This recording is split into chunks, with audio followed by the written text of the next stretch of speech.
Japan, a small island country of over 125 million citizens. Among the land lie sacred areas and deep city streets. In the night, crime thrives. But in this Japan, there exists an equalizer, a harbinger of death that keeps evil from creeping past the rising sun, trapped in the darkness where it belongs. But in order to restrain the darkness, one must walk the path less traveled, paved instead with good intentions. The ones known to carve this path are known as hitmen, and the natural order of Japan is kept together by these hitmen. And once, some time ago, there was a hitman who was considered the greatest of all time. And his name was Taro Sakamoto. Without a doubt, a legend of his generation, and perhaps many before his own, Taro Sakamoto truly lived up to his name, both in demeanor and in skill. Criminals feared him. His fellow hitmen envied him. But even the most unstoppable forces meet an opposite, an immovable match. And in Taro Sakamoto's case, his most worthy opponent of all was love. Like it was nothing. Tossing his old life behind, Taro Sakamoto retired from the assassin lifestyle, married the newfound love of his life, and had a child of his own. But most notably among those Sakamoto knew in the past, Taro Sakamoto got out of shape.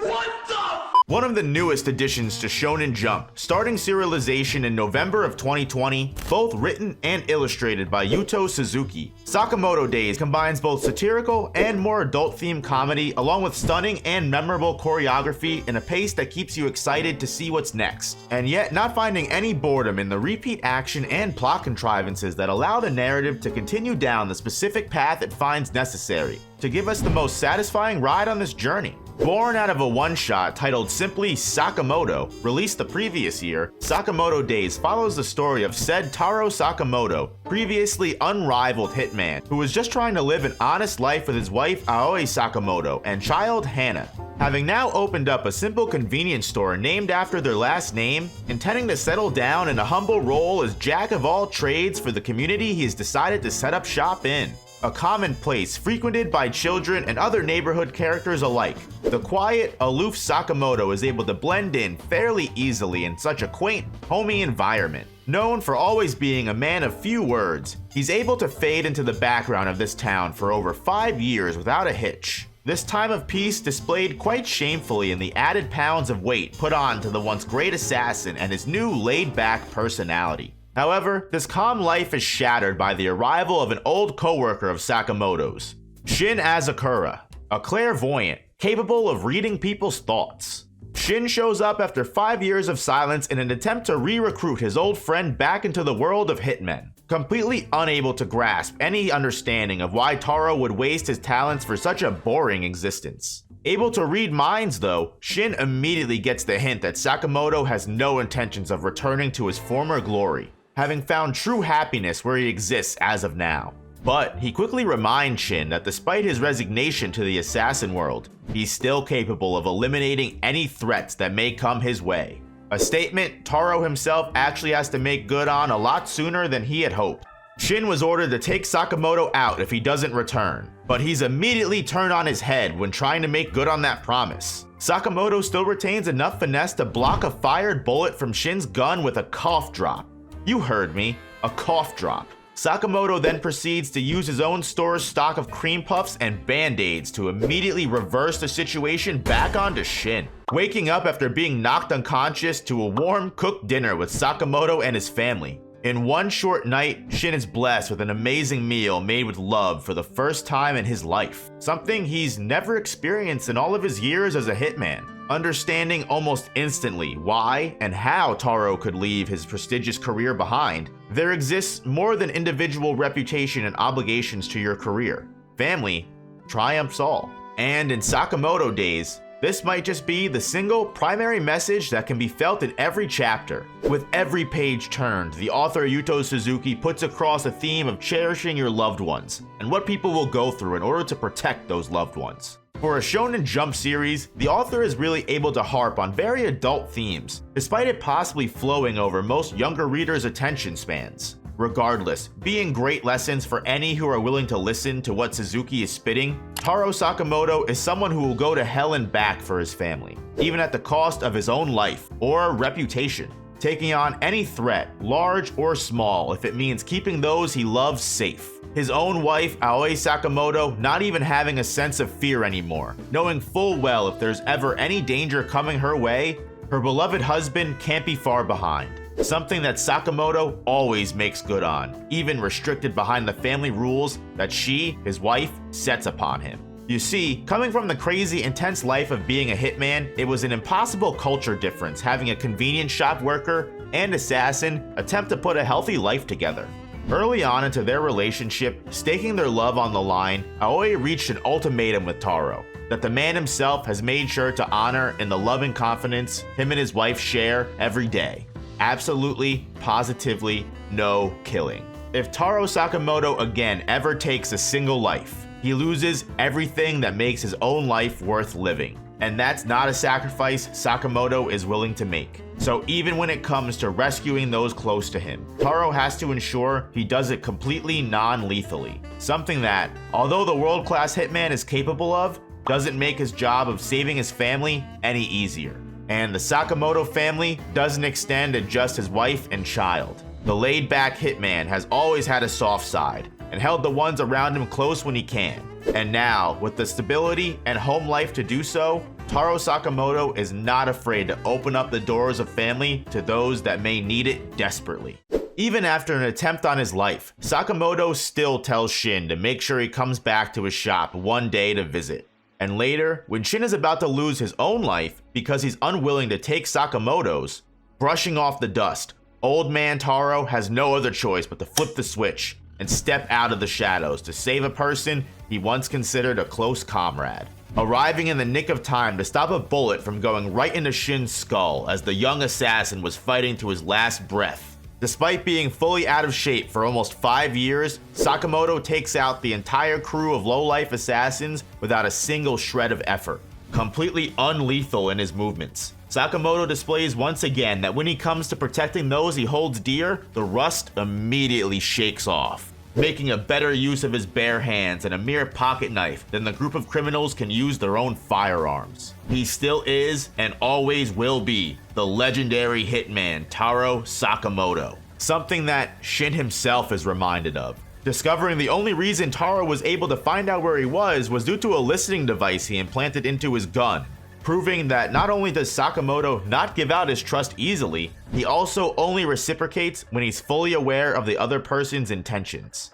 And from that day on, for a humble wage of 850 yen an hour with extra for overtime, Shin Asakura joins the Sakamoto family as their newest convenience store employee. Just like that, it's that simple. Shin actually joins their family, able to use his clairvoyance to help those around the shop and neighborhood and live a new, honest life with Sakamoto as his new guide. Using his powers for good instead of assassination, choosing to follow the Sakamoto family rules not by force, but by his own choice. Seeing them as the righteous and most meaningful way to live. This means helping people when they're in need, whether those that require rescue be your own kin or people that may even have it out for you. A good person doesn't choose the time and place to be brave, quite the opposite. This also means taking no credit for the good deeds that you do, as credit means revealing your simple quiet life is just a ruse for something much more extravagant. Both Shin and Sakamoto, despite having the best intentions at heart and doing a general net positive for the community around them when they take out other criminals, must take any and all precautions to keep their identity hidden. In one of their escapades, Sakamoto ends up fighting so hard he slims down and returns to his original, in-shape, legendary hitman form. At the perfect timing too, because his identity would have been revealed if not for this transformation. This weight change is much more than cosmetic though, and there's still a lot more to explore about Taro Sakamoto than meets the eye. But more about that later. As Taro and Shin's attempts at living ordinary existences increasingly push them into wackier encounters, they stumble upon the daughter of a triad family, Xiaotang, a woman who is on the run currently from an opposing triad family who has already taken out most of her own family, including her parents. Leaving just her entrusted with the key to her family's treasure, Xiaotang, through the crushing of our protagonist's beloved pork buns, entangles both Shin and Taro into the two warring triad organizations' dispute. Sakamoto and the newly invigorated and full of resolve Shin both realize they cannot leave Lu alone to handle this situation, and are immediately pulled into battle with the two hitmen that were sent to chase after her. Taking a huge kick right to the temple, the two assassins that were dispatched to end Lu's life are Son-hee and Bacho, famous twin serial killers that take immense pleasure in their assassination, sometimes taking home their decapitated heads for drawing practice. Most notably though, they're the ones that are responsible for taking out Lu Xiaotang's parents. A perfect representation of the dark underworld that the career of hitmen is littered by. Good people like Sakamoto and Shin are the exception. They are most certainly not the rule. And while these dangerous men may be a threat to both Shin and their newfound friend Lu, for the legendary hitman Taro Sakamoto, assassins like this are a dime a dozen. The battle taken into the bar below by Sakamoto's punch, the two twins Son-hee and Bacho are less than impressed with the power displayed by the washed-up hitman, instead choosing to taunt Lu Xiaotang about the death of her parents. Making fun of the young triad woman who just lost her entire family is about as despicable as it gets. They laugh at how tightly Lu holds on to her family's key, and the fact she's willing to stake her life on a material object is proof alone that she, in Son-hee's words, doesn't have 1 ounce of class. In a fit of rage, Lu responds with a justified intent of taking vengeance against her family's killers. But Sakamoto stops her just in time from sealing herself into a premature demise. Giving up and finding no more sense in playing mind games, Son-hee tosses a throwing knife right between the triad girl's eyes. However, it's blocked by the always agile Sakamoto, who frankly has heard more than enough. Declaring these two goons don't have any right to tell Lu what she can or can't choose to hold dear, the twin assassins vastly underestimate their opponent and begin their assault against Sakamoto, the last thing that stands in their way from completing their mission. And despite their coordinated team attacks, Sakamoto is able to effortlessly dodge every single one. Shocked that none of their slashes were able to even land a single cut, even the older brother starts to show some emotion for once as he realizes they're going to have to take this old-timer seriously. Preparing once again for a team attack, this time what appears to be their final ability. Declaring Sakamoto would have only been the third person to witness this move, the two brothers...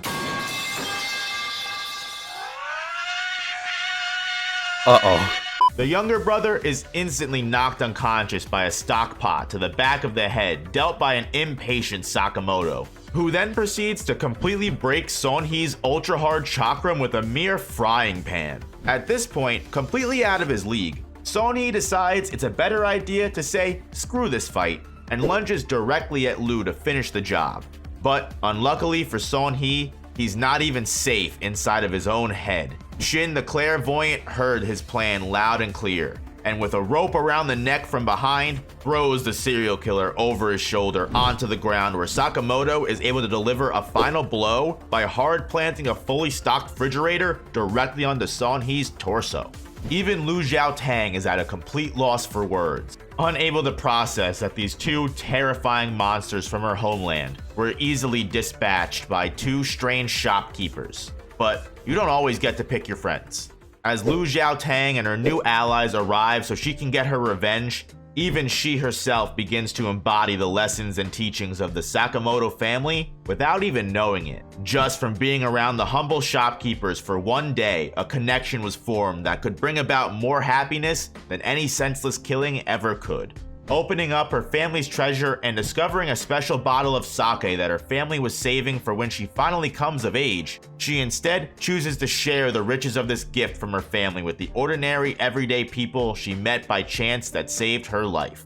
And the next day, just like Shin before, Lu shows up ready to work at Sakamoto's convenience, choosing to stay in this foreign land with people that were able to extend a similar, comfortable, caring feeling, something she hadn't felt since her late parents. With an understanding of the importance of family itself, Sakamoto is more than willing to open his arms to the broken and lost. In return, if the opportunity should ever arise, both Shin and Lu would have surely promised themselves to protect this newfound family with that very same fire and intensity. And once again, just like before, these two may have to make good on that promise a lot sooner than they think. Hey guys, thanks so much for watching, and if you made it all the way to the end, definitely leave a like so I know you enjoyed the Sakamoto Days content and know that you want more. I'm definitely planning on covering every arc up until the most recent one, so if you enjoyed this content, hit the subscribe button to make sure you don't miss the next video. Check out my Bleach content or my Jujutsu Kaisen content if you want more, and I'll see you guys all in the next one. Peace.